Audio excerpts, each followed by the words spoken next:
नमस्कार, आप सभी कैसे हैं मेरे भाइयों। आप देख रहे हैं आयुर्वेद सीरीज का हमारा जो कि ये सेकेंड हमारा जो कि क्या है प्रैक्टिस सेट है।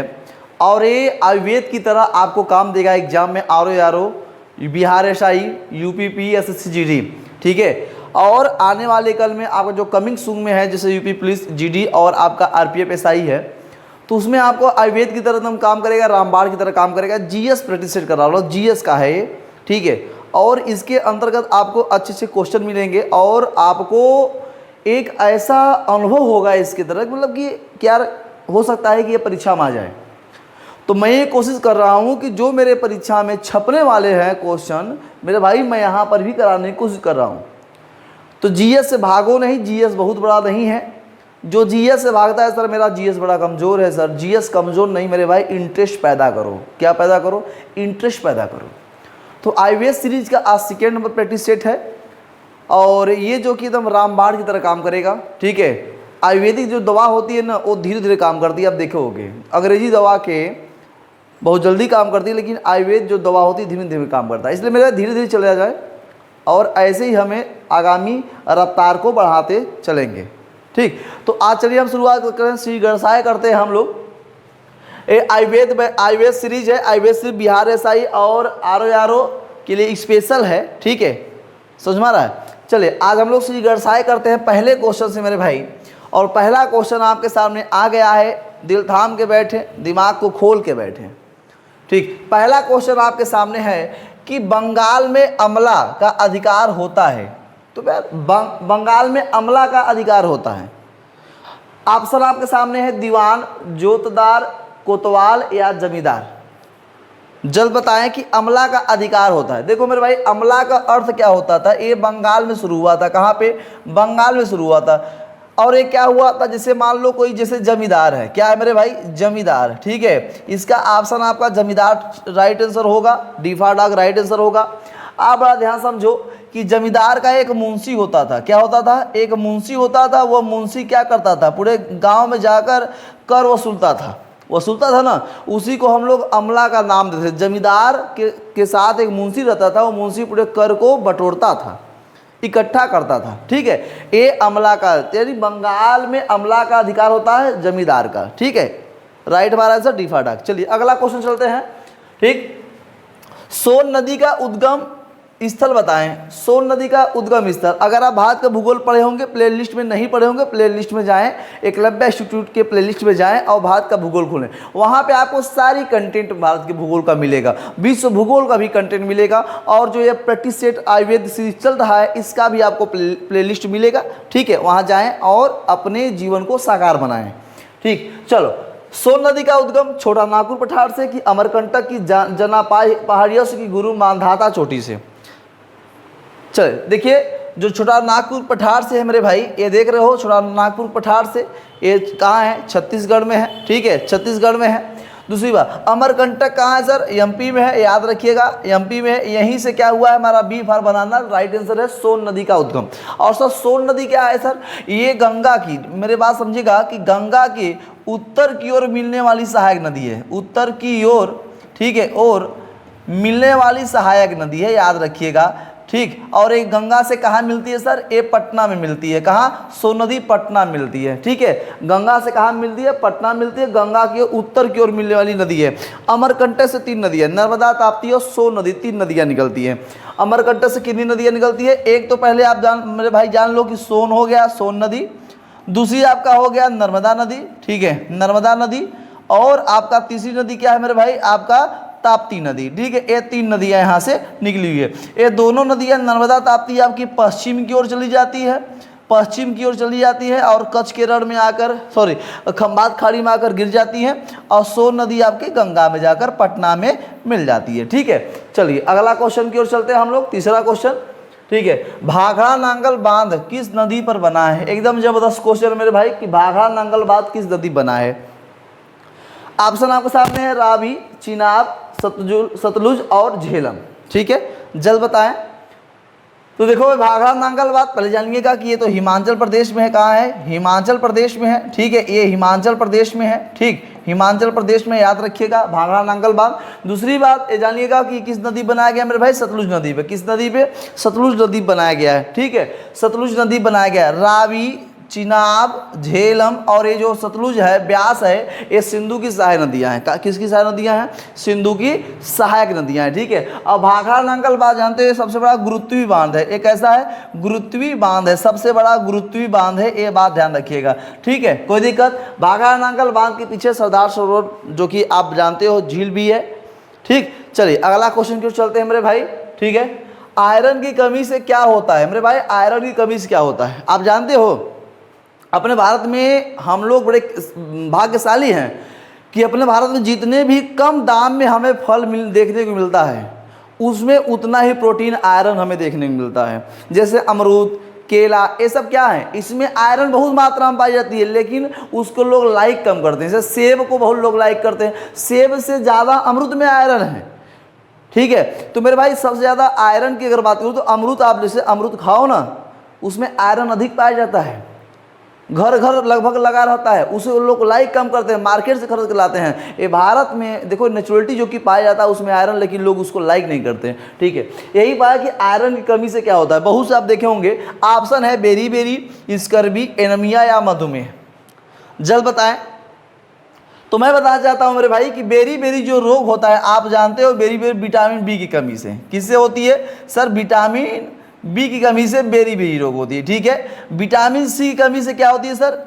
विटामिन सी की कमी से क्या होती है सर? विटामिन सी की कमी से सर स्कर्वी रोग होता है। कौन सी रोग? स्कर्वी रोग होता है। तो सर एनीमिया रोग होता है ना सर, आयरन की कमी से कौन सा रोग होती है? एनीमिया रोग। एनीमिया यानी जानते हो मेरे भाई, एनीमिया यानी सूखा रोग। कौन सा? सूखा रोग, ठीक है। विटामिन, अगर आपसे बात करूं सर कि विटामिन डी की कमी से आपको सूखा रोग, एनीमिया रोग होता है, ठीक है। मधुमेह की बात करूं सर, मधुमेह, इंसुलिन आप नाम सुने होंगे, इंसुलिन, ठीक है, इंसुलिन। अगर मधुमेह होता है तो आप लोग शक्कर कम खाएं, ठीक है। जिसको मधुमेह है, अरे देखो इंसुलिन की बढ़ती मात्रा या कम मात्रा अगर हो जाए तो आपको क्या हो जाएगी? मधुमेह हो जाएगी। इसलिए चीनी की मात्रा, मीठे की मात्रा लोग बहुत कम करते हैं, ठीक है, समझ में। तो हमारा जो ऑप्शन है, राइट ऑप्शन है वो सी है, ठीक है। सी फॉर कैट हमारा राइट आंसर है, एनीमिया रोग, ठीक। चलिए अगला क्वेश्चन चलते हैं हम लोग।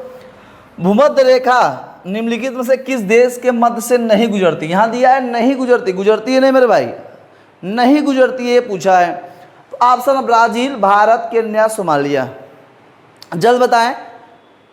जैसा कि मैंने बताया था आपको, कर्क रेखा, विषुवत रेखा और आपके क्या कहते हैं आर्कटिक रेखा, ठीक है। उसके बाद मैंने आपको बताया था 0 डिग्री देशांतर रेखा, मकर रेखा के बारे में बताया था कि कितने देशों से गुजरती, कितने महाद्वीपों से गुजरती हैं, बताया था ना, आप उसको जरूर देखें, ठीक है। देखो अब बड़ा ध्यान समझो कि जो भूमध्य रेखा है मेरे भाई, आप इक्वेडोर से ले लो, इक्वेडोर, कोलंबिया, ब्राजील, ठीक है, इक्वेडोर, कोलंबिया, ब्राजील, ये सब ले लो, ठीक है। उसके नीचे चले जाओ, मालदीव, किरिबाती होते हुए, और इधर आ जाओ, अफ्रीका की बात आ जाओ, गेबोन, ठीक है, कांगो, कांगो गणराज्य, युगांडा, केन्या, सोमालिया, ठीक है, मालदीव, किरिबाती, ताइवान से होते हुए। लेकिन मेरे भाई भारत से नहीं जाती, ब्राजील से जाती है, सोमालिया जाती है, केन्या से जाती है, लेकिन भारत से नहीं जाती है भूमध्य रेखा। इसलिए भूमध्य रेखा किस देश से नहीं जाती मेरे? भारत से। राइट आंसर बी बार बनाना, ठीक है। भारत से कौन जाता है सर? कर्क रेखा। कितने राज्यों से सर? 8 राज्यों से, ठीक है। कितने राज्यों से? 8 राज्यों से। सर 8 राज्य कौन से? गुजरात है, राजस्थान है, मध्य प्रदेश है, झारखंड है, छत्तीसगढ़ है कि नहीं मेरे भाई? बोलिए भाई। पश्चिम बंगाल है, त्रिपुरा है, मिजोरम है, ठीक। चलिए एमपी भी है, ठीक है। अगला क्वेश्चन चलते हैं, ठीक है। परमाणु रिएक्टर में ग्रेफाइट का प्रयोग किस रूप में किया जाता है? पहले बात जान लो कि ग्रेफाइट का प्रयोग किस रूप में किया जाता है। बहुत अच्छा क्वेश्चन है आपके सामने, कई बार देखने को मिला भी है। ऑप्शन ईंधन के रूप में, कि स्नेहा, की कुचाला, की मंदक के रूप में। जल्द बताएं किसके रूप में इसका उपयोग किया जाता है, ठीक है। तो मेरे भाई आप भी जान लो कि मंदक के रूप में इसका उपयोग किया जाता है। D2O, क्या? D2O मंदक के रूप में, शीतलक के रूप में, जिसे हम लोग क्या कहते हैं?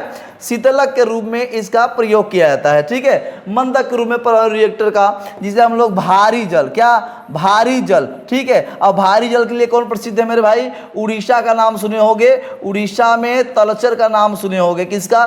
तलचर का नाम सुने होंगे, भारी जल के लिए प्रसिद्ध है, ठीक है। चलिए अगला क्वेश्चन हमारा जो कि सी फॉर कैट सही है, ठीक है। अगला क्वेश्चन आ चुका है आपके सामने। निम्नलिखित में से कौन सा आनुवंशिक रूपांतरित खाद्य पादप है? एकदम गजब क्वेश्चन है मेरे भाई, चलिए, निम्नलिखित में से कौन सा आनुवंशिक रूपांतरित खाद्य पादप है? जल्द बताएं। ऑप्शन आपके सामने, हरित गेहूं, पीली सरसों, चेरी टमाटर या सुनहरा धान। ठीक है, अब देखो आनुवंशिक रूपांतरण की बात कर रहा हूं, इसका मतलब यह है कि अगर से मान लो कि कोई मटर अगर बो दो मेरे भाई, मटर अगर बो दो तो उसका भी क्या हो, मटर ही पैदा होगा और अच्छे तरीके से अच्छे किस्म की मटर पैदा होगी। ठीक है, तो बड़ा ध्यान समझना कि निम्नलिखित कौन सा आनुवंशिक रूपांतरित खाद्य पदार्थ है? तो यार मेरे भाई आपका सुनहरा धान होगा। क्या होगा? डिफाडाग। इसे हम लोग क्या कहते हैं जानते हो? गोल्ड के नाम से, गोल्ड के नाम से भी जानते हैं। ठीक है, गोल्ड फाइबर के नाम से भी इसे हम लोग जानते हैं, कोई दिक्कत नहीं ना। दूसरी चीज, इसमें सुनहरा धान में जानते हो क्या? Vitamin A. क्या? विटामिन ए सबसे ज़्यादा इसमें पाई जाती है। ठीक है, विटामिन ए सबसे ज़्यादा पाई जाती है और विटामिन ए आपके हमारे चेहरे के लिए और हमारे त्वचा के लिए ये बड़ा लाभदायक होती है। इसमें क्या पाई जाती है? अधिक से अधिक कार्बोहाइड्रेट पाई जाती है। ठीक है, हाइड्रेट इसमें पाई जाती है, अधिक मात्रा में हाइड्रेट पाई जाती है। इसलिए हमारा ऑप्शन क्या होगा? राइट आंसर क्या होगा? डिफाडाग हमारा राइट आंसर होगा, सुनहरा। ठीक है, धान। चलिए अगला क्वेश्चन की चलते हैं मेरे भाई। दूध को दही में परिवर्तित करने वाला बैक्टीरिया, एकदम गजब क्वेश्चन है, एकदम साइंस का गजब क्वेश्चन है बायोलॉजी का। ठीक है, एकदम जबरदस्त क्वेश्चन है मेरे भाई। आप देखो, एक एक चीज को आप लोग ना बड़े बारीकी से देखा करो। क्वेश्चन आपके आ जाएगा पेपर में, मैं कह रहा हूं, अगर आप सही तरीके से नहीं देखोगे ना तो आप इसको भूल जाओगे, मैं कह रहा हूं। ठीक है, चलिए ऑप्शन आपके सामने है, lactic acid bacteria, acetic acid bacteria, butyric acid bacteria या सिट्रिक एसिड बैक्टीरिया। जल्द बताएं। तो भाई देखिए, दूध को दही में परिवर्तित करने वाला बैक्टीरिया है, तो मेरे भाई आपका क्या है? Lactic acid bacteria. ठीक है, ये क्या होता है? जैसे मान लो जो दूध है इसको 30 डिग्री से लेकर 40 डिग्री तापमान पे, टेम्परेचर पे क्या गर्म कर दिया जाए और गर्म करने के बाद भाई में थोड़ा सा इसमें पुराना दूध डाल दिया जाए तो हमें ये क्या हो जाएगा? दही हमारा बन जाएगा। और जब दही बन जाएगा तो रोटी खाने में बड़ा मजा आएगा। ठीक है, तो 30 से 40 डिग्री पे टेम्परेचर पे गर्म करो और उसमें पुराना दूध डाल दो, दही बन के तैयार हो जाता है। ठीक है, बात समझ में? तो देखो, लैक्टिक एसिड बैक्टीरिया होती है। ठीक है, लैक्टोबैसिलस कहा जाता है, लैक्टोबैसिलस, ठीक है, लैक्टोबैसिलस जो बैक्टीरिया होती है और लैक्टिक एसिड बैक्टीरिया में कन्वर्ट होकर दूध से दही में बदल देती है। ठीक है, तो राइट आंसर हमारा ए फॉर एप्पल, राइट एकदम आंसर है। चलिए अगला क्वेश्चन चलते हैं मेरे भाई। ठीक है, क्या लिखा है भाई? इंटरजल कोच फैक्ट्री। ठीक है, आप एक ही बात ध्यान रखना कि इंटीग्रल कोच जो कारखाना है वो स्थित कहाँ है? जल्द बताएं आप, एकदम बहुत बार क्वेश्चन आपके सामने आ भी चुका होगा। ऑप्शन है बेंगलुरु, पेरम्बूर, कोच्चि या मंगलुरु। जल्द बताएं। ठीक है, चलिए देखो, बेंगलुरु आप जानते हो मेरे भाई कर्नाटक में है। कहाँ है? कर्नाटक में। ठीक है, कर्नाटक में। कोच्चि बताओ भाई, केरल में है। ठीक है, केरल नाम आप सुने होंगे। ठीक है, अच्छा दूसरी चीज़, हमारा जो इंटीग्रल कोच फैक्ट्री कारखाना वो पेरम्बूर में है। पेरम्बूर कहाँ है? हम कहेंगे सर तमिलनाडु में। कहाँ है सर? तमिलनाडु में स्थित है। ठीक है, हमारा राइट आंसर क्या होगा? B for banana. ठीक है, बी फॉर बनाना हमारा राइट आंसर होगा। ठीक है, कोई दिक्कत नहीं ना। चलो अगला क्वेश्चन चलते हैं हम। ठीक, लोक लेखा समिति में लोकसभा में कितने सदस्य होते हैं? एकदम जबरदस्त क्वेश्चन है आपका पॉलिटिकल का, बताएं जल्दी से। लोक लेखा समिति में चलिए आप ऑप्शन 15, 22, 7, 30 जल्द बताएं। चलिए, लोक लेखा समिति में कुल कितने सदस्य होते हैं? कुल सदस्य 22 होते हैं। कितने होते हैं? 22 होते हैं। ठीक है, कुल 22 होते हैं। और इसी साथ एक होती है प्राक्कलन। क्या होती है सर? प्राक्कलन समिति होती है। ठीक है, प्राक्कलन समिति होती है और प्राक्कलन समिति लोक लेखा समिति की क्या कही जाती है? बहन कही जाती है। क्या? बहन कही जाती है, याद रखिएगा। और कुल 22 इसमें सदस्य होते हैं, जिसमें से आपका 15 जो सदस्य हैं मेरे भाई, इसमें से 15 सदस्य लोकसभा से होते हैं। कहाँ से होते हैं? लोकसभा से होते हैं। और 7 सदस्य जो होते हैं, जो 7 सदस्य होते हैं वो कहाँ से होते हैं? राज्यसभा से होते हैं। कहाँ से? राज्यसभा से होते हैं। तो हमारा राइट आंसर विभा बनाना 22 हमारा राइट आंसर है। ठीक है, चलिए अगला क्वेश्चन क्यों चलते हैं। ठीक, तुर्कान ए चहलगानी को किसने समाप्त किया था? एकदम जबरदस्त आपका है, मेडुअल का क्वेश्चन है। तुर्कान ए चहलगानी किसने समाप्त किया था और किसने शुरुआत किया था? ये माइंड में सेटअप हो चुका होगा, जिन बच्चों को आ रहा है माइंड में सेटअप हो चुका है, आंसर तो मार चुके होंगे। ठीक, अलाउद्दीन खिलजी, इल्तुतमिश, बलबन या फिरोज शाह तुगलक?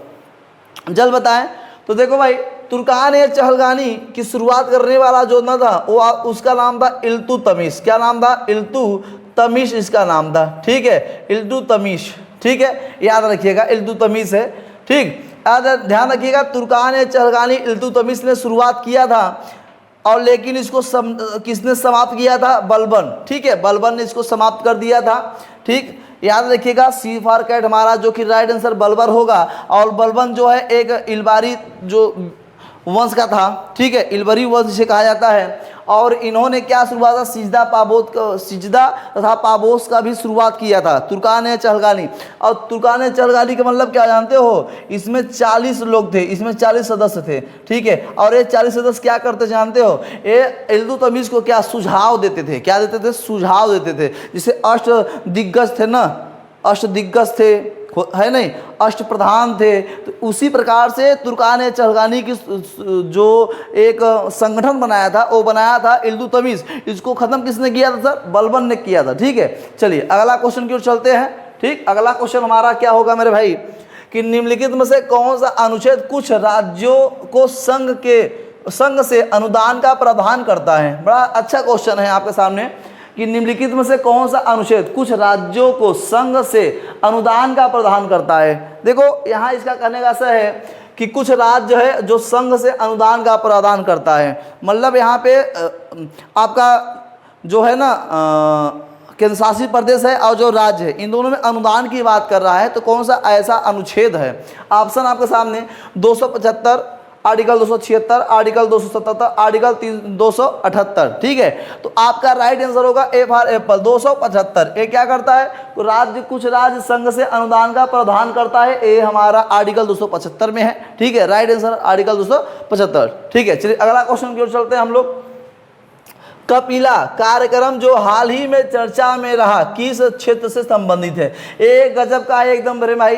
कपिला कार्यक्रम जो हाल ही में चर्चा किस क्षेत्र में संबंधित है? सन 2020 का एक क्वेश्चन है। ठीक है, अब बड़ा ध्यान समझिएगा। ये देखो कपिला का ए मत समझिएगा कपिला पशु आहार, ये मत समझिएगा कि कपिला पशु आहार दूध संबंधित नहीं है मेरे भाई, किसी संबंधित नहीं है। बड़ा ध्यान समझिएगा, यह एक बौद्धिक संपदा है। कैसी है? कपिला जो है एक कार्यक्रम हाल ही में एक बौद्धिक संपदा से बनाया गया है। ठीक है, ये कार्यक्रम। ठीक, हमारा right answer D for dog. चलिए अगला क्वेश्चन की चलते हैं। अगला क्वेश्चन, सरसों अनुसंधान केंद्र कहाँ स्थित है? आज गजब क्वेश्चन है मेरे भाई। ठीक है, ऐसे जबरदस्त और तड़कता भड़कता एकदम क्वेश्चन आपके सामने आएगा। आयुर्वेद जो कि इसका नाम ही आयुर्वेद सीरीज है, ये धीरे धीरे आपको काम करेगा पूरे शरीर में, पूरे माइंड में। बात समझते हो? देखो जिस प्रकार से हमारे शरीर को भोजन की आवश्यकता होती है, उसी प्रकार हमारे माइंड को ज्ञान की आवश्यकता होती है। अपने पेट को भरने के लिए भोजन हमारा खुराक है, उसी प्रकार हमारे दिमाग को भरने के लिए ज्ञान मेरा खुराक है। तो ज्ञान जो माइंड है ना, माइंड में ज्ञान भरो, वही उसका खुराक है। जब ज्ञान नहीं भरोगे तो क्या हो जाएगा जानते हो? वो जैसे पेट न भरने पर हमें क्या होती है? घबराहट होती है कि कहाँ भोजन पा जाए। इसी प्रकार मेरे भाई जीवन में जो मेरा माइंड है ना, वो ज्ञान मांगता है, ज्ञान मांगता है कि जितना दे सको उसको, उसका खुराक है ना, उसका क्या है? वो खुराक है। जब नहीं दोगे तो क्या हो जाएगा? एक दिन गुस्सा आ जाएगा, बंद कर देगा, नहीं जाओ, नहीं याद होंगे, जाओ। ऐसे कितने बच्चे को जल्दी जिया से याद ही नहीं होता। ऐसा क्या होता है? क्योंकि वो खुराक दे ही नहीं पाते, वो खुराक अपने दिमाग को नहीं दे पाते। जो रोज देता होगा खुराक, उससे पूछिए, माइंड सेटअप है एकदम, तुरंत देख रहा, एक नज़र में तड़ाक दे आंसर। ठीक है, तो जल्दी से इसका आंसर बताया कि सरसों अनुसंधान कहाँ है? देखो सरसों अनुसंधान राजस्थान में है और ये भरतपुर जिले में। कहाँ पे? भरतपुर जिले में स्थित है। ठीक है, भरतपुर जिले में 1993 में इसकी स्थापना हुआ था, याद रखिएगा। ठीक है, चलिए अगला क्वेश्चन की चलते हैं हम लोग। लिखा है सिलम और इनफ्यूजर को हाल ही में खबरों में से किस क्षेत्र संबंधित है? देखो गजब का क्वेश्चन है मेरे भाई।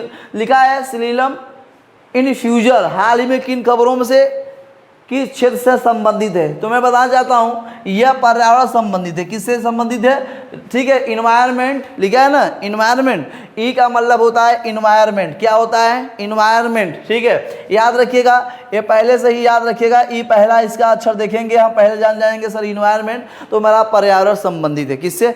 पर्यावरण से संबंधित है। ठीक है, चलिए अगला क्वेश्चन चलते हैं हम लोग। ठीक, making of a general a Himalaya echo के लेखक कौन है? यहाँ पूछा है कि ए हिमालय इको के लेखक कौन है मेरे भाई, जल्द बताएं। आपके सामने ऑप्शन है कौनसम हिमालय सिंह, तरुणा बजाज, जनरल विक्रम सिंह, अनीता नायर।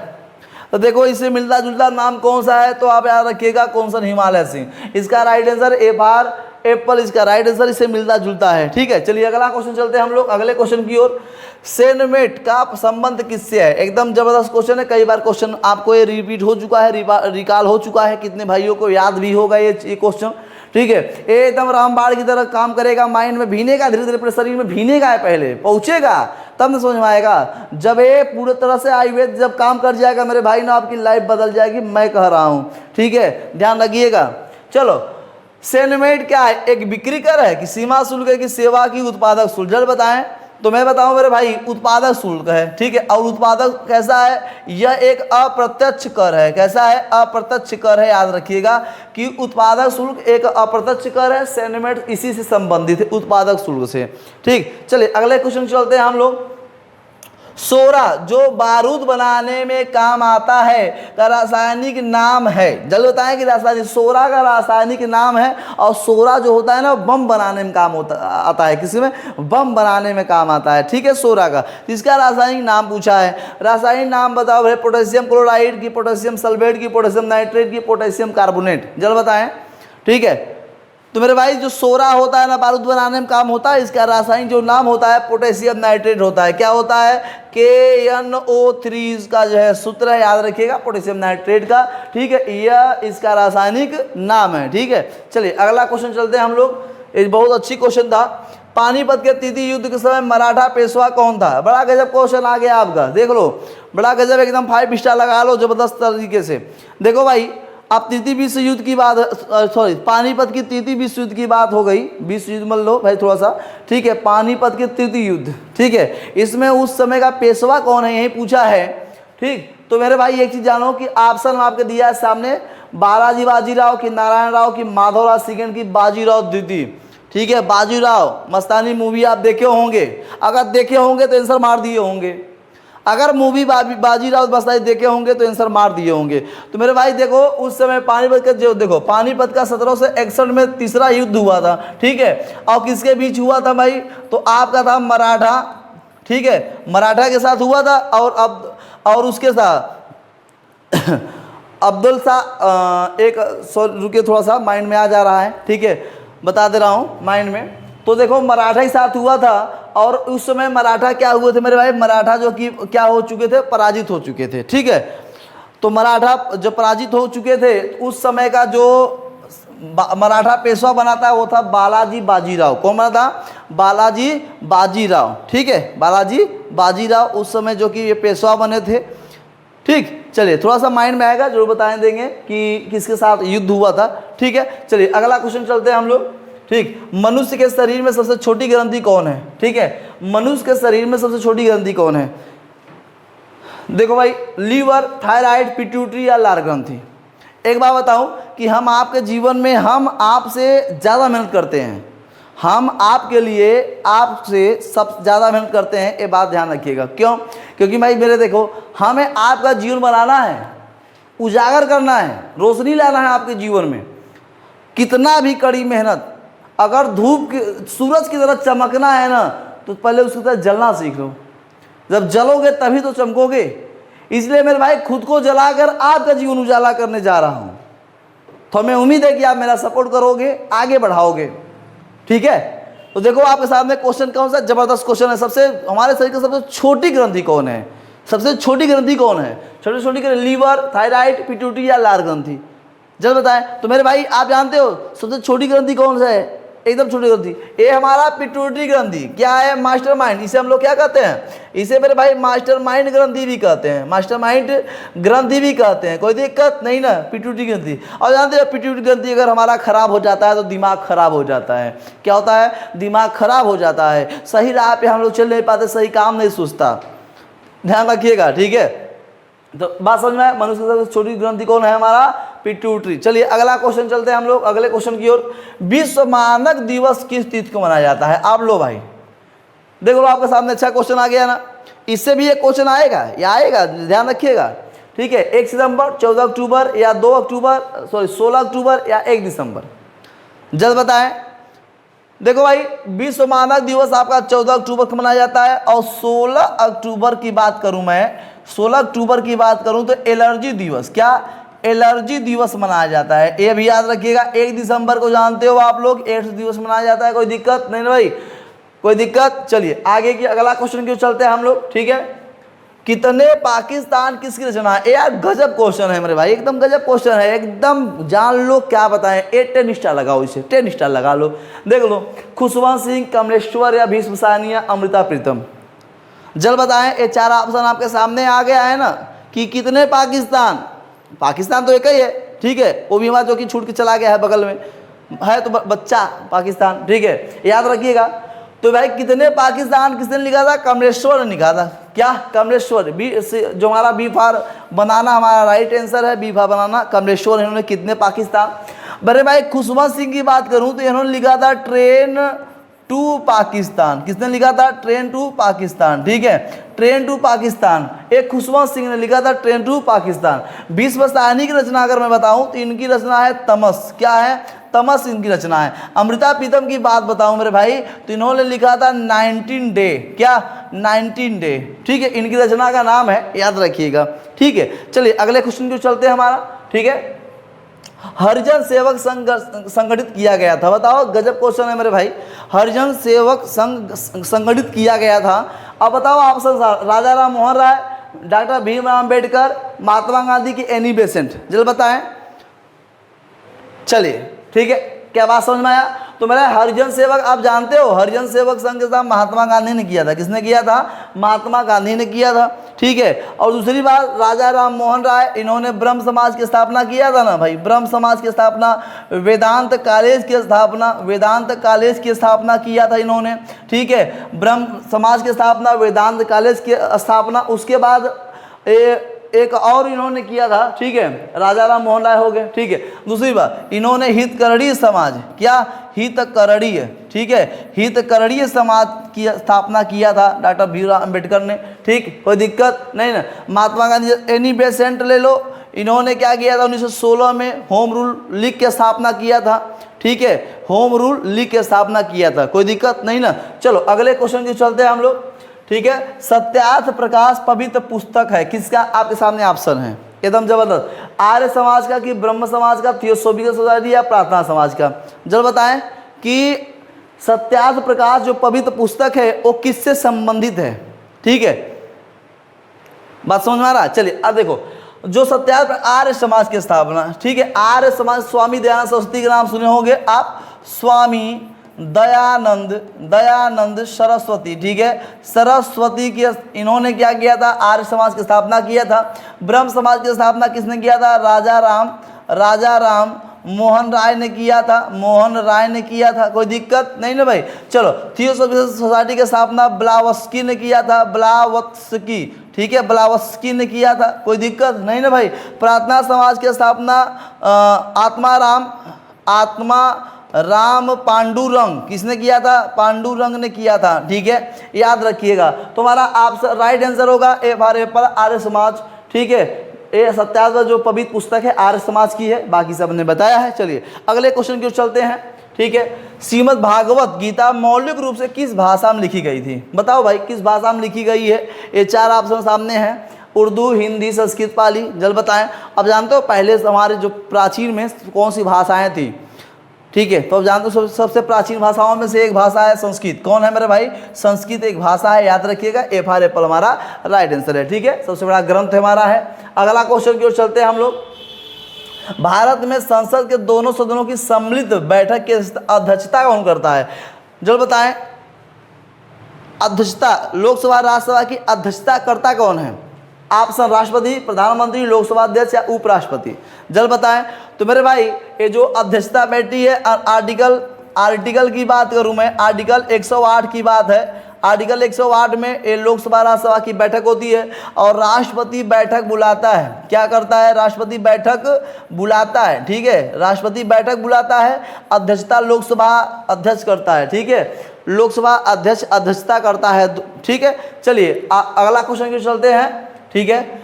विश्व व्यापार संगठन का मुख्यालय कहाँ है? एकदम जबरदस्त क्वेश्चन है मेरे भाई, आपके सामने ऑप्शन है, मॉन्ट्रियल, सिएटल, जिनेवा या हेग में, ठीक। चले विश्व व्यापार संगठन का मुख्यालय आपका जिनेवा में है। कहाँ है? जिनेवा में। 1 जनवरी की बात है और 1995 में इसकी स्थापना जिनेवा में विश्व व्यापार संगठन का किया गया था। ठीक है, 1 जनवरी 1995 में जिनेवा में विश्व व्यापार संगठन का मुख्यालय स्थित है। ठीक है, चलिए अगले क्वेश्चन को चलते हैं मेरे भाई। ठीक, अगला क्वेश्चन हमारा क्या होगा? सिलिकोसिस एक है, सिलिकोसिस है क्या? सिलिकोसिस क्या है, यही पूछ रहा है ना। तो मेरे भाई आप देखो किससे संबंधित है? गुर्दा संबंधित है कि यकृत से कि फेफड़े से कि अव्यवस्थित पत्रिका संबंधित है? क्या है बोलो भाई। चलिए आप समझ में आया, समझ में आ रहा है ना। चलो देखो ए भाई सिलिकोसिस जो है मेरे भाई ना ये फेफड़े संबंधित है। क्या किससे संबंधित है? फेफड़े से। ठीक है, कैसे सर? जानते हो जब आप जैसे तो किसी फैक्ट्री में धुएं वाले फैक्ट्री में काम करो, आप सांस ले रहे हो, सांस की बीमारी हो जाएगी, दमा हो जाएगा, आपका फेफड़ा हो जाएगा खराब, हो जाएगा ब्लैक, आपका जो है ना आपका फेफड़ा हो जाएगा ब्लैक। क्या हो जाएगा? ब्लैक। ठीक है, तो आप क्या हो जाओगे? स्वर्गवास। क्या हो जाओगे? स्वर्गवास। याद रखना सिलिकोसिस मेरे भाई, जैसे सीमेंट के फैक्ट्री में कोई काम करता है तो सीमेंट फैक्ट्री में काम करने वालों को भी क्या होती है? सिलिकोसिस जैसा बीमारी होती है। या तो ढोका पत्थर वाले काम करने वाले, पहाड़ पे जो काम करने वाले, उसकी जो गर्दा होती है उसके लिए क्या होती है? वो भी बड़ा हानि, उसके जो कण होते हैं बालू के वो अंदर जाते हैं, फेफड़े में जम जाते हैं, जिससे सिलिकोसिस बीमारी होती है और आदमी सीधा स्वर्गवास को सीधा लेता है। ठीक है, तो आपका आंसर क्या होगा? फेफड़े संबंधित है। ठीक है, कोई दिक्कत नहीं ना। चलो अगला क्वेश्चन। ठीक है, अगला क्वेश्चन हमारा क्या है मेरे भाई? अगले क्वेश्चन चलते हैं कि भारत में पहला लौह इस्पात उद्योग स्थापित किया गया था। ठीक है, लौह इस्पात उद्योग पहला कौन स्थापित किया गया था? ऑप्शन टिस्को जमशेदपुर, इसको Burnpur, Bengal iron and steel Kulti, इनमें से कोई नहीं। ठीक है, आपके सामने ऑप्शन है। तो मेरे भाई मैं आपने इससे पहले बताया भी था, जो टिस्को आपको जमशेदपुर है ये किसने बनवाया था? जर्मनी के सहयोग से बनाया गया था। ठीक है, याद रखिएगा। ए भी आपका जो कि देखो सबसे पहला ए भी आपका बंगाल में है, याद रखिएगा कि ये भी बंगाल में है। ठीक है, जमशेदपुर आप जानते हो भाई, जमशेदपुर कहाँ है? जमशेदपुर झारखंड है कि छत्तीसगढ़ कहाँ है? तो आप कहोगे सर ये झारखंड में है। कहाँ है मेरे भाई? झारखंड में है। ठीक है, कोई देखो पहला लौह इस्पात बंगाल आयरन एंड कुल्टी यही है। ठीक है, 1874 में इसकी स्थापना किया गया था, याद रखिएगा। ठीक है, तुम्हारा right answer C for cat हमारा राइट आंसर होगी। ठीक, चलिए अगला क्वेश्चन चलते हैं हम लोग। भारत में ट्रेजरी बिल बेचे जाते हैं। ये देखो ट्रेजरी बिल कौन बेचता है? ऑप्शन आपको भारतीय रिजर्व बैंक, राज्य सरकार द्वारा, व्यापारी बैंक या सेबी। तो ट्रेजरी बिल कौन है? भारतीय रिजर्व बैंक बेचता है मेरे भाई। ट्रेजरी बिल जाओगे कचहरी में, तहसील में जाओगे ना तो ट्रेजरी के पास जाते हो तो उस पर लिखा रहता है भारतीय रिजर्व बैंक। ठीक है, चलिए अगला क्वेश्चन चलते हैं हम लोग। ठीक है, एलिफेंटा के प्रसिद्ध सैल को काट कर बनाए गए मंदिरों का श्रेय दिया जाता है। आप बताओ एलिफेंटा का गुफा जो है, एलिफेंटा के गुफा जो है मेरे भाई उसमें कई द्वार है, उस द्वार में कहा जाता है कि उसमें जो मूर्तियां हैं वो जैन धर्म और बुद्ध, ठीक है, जैन धर्म, बौद्ध धर्म और हिंदू धर्म तीनों से मैच करता है, तीनों। ठीक है, 3 धर्म से मैच करता है। ठीक है, एलिफेंटा कहाँ है मेरे भाई? मुंबई में है ना, मुंबई में एलिफेंटा है। ठीक है, कोई दिक्कत नहीं ना। इसका जो श्रेय दिया जाता है राष्ट्रकूटों को दिया जाता है। किसको दिया जाता है? राष्ट्रकूटों को दिया जाता है। ठीक है, कोई दिक्कत नहीं ना। हमारा आंसर डी फॉर डॉग एकदम राइट आंसर है। चलिए अगला क्वेश्चन चलते हैं हम लोग। ठीक है, दिल्ली के किस सुल्तान के विषय में कहा जाता है कि उसने रक्त और लौह, ब्लड एंड आयरन की नीति अपनाई थी? ब्लड एंड आयरन की नीति अपनाई थी। ऑप्शन आपके सामने है, इल्तुतमिश, बलबन, जलालुद्दीन, फिरोज खिलजी, ठीक है, और फिरोज शाह तुगलक। कौन है मेरे भाई? जल्द बताएं। लौह रक्त नियम, जबरदस्त वाला। लौह रिज्म समझते हो? लौह रक्त किसे कहा जाता है जानते हो? अगर आप मार्केट में हो और मार्केट में आपने सामान को अगर कम तौल दिया तो जितना सामान तौले रहोगे उतना काट लेता था, उतना मांस ही कटवा देता था, तो बड़ा खतरनाक था। वो है बलबन। कौन है मेरे भाई? बलबन। ये 1296 की बात है, दिल्ली गद्दी बैठा था। ठीक है, और बलबन क्या है? ये इल्तुतमिश का क्या है मेरे भाई? इल्तुतमिश का एक गुलाम था। क्या था ये? गुलाम था, इल्तुतमिश का गुलाम था। इसके बाद इल्तुतमिश के बाद ही ये बलबन बैठा था गद्दी पर। ठीक है, इन्होंने क्या किया था? इसने सिजदा तथा पाबोस का एक प्रथा चलाई थी। ठीक है, सीधा पाबोस की इसने प्रथा चलाई थी और ये रक्त लौह नियम भी अपनाया था। ठीक है, कोई बात समझ में आया? कोई दिक्कत नहीं ना। चलो अगला क्वेश्चन चलते हैं हम लोग। ठीक है, भारत में संविधान का कौन सा संविधान की आत्मा कहलाता है? भारत में संविधान है ना, संविधान का आत्मा कौन कहलाता है? यही आपका क्वेश्चन है। ठीक है।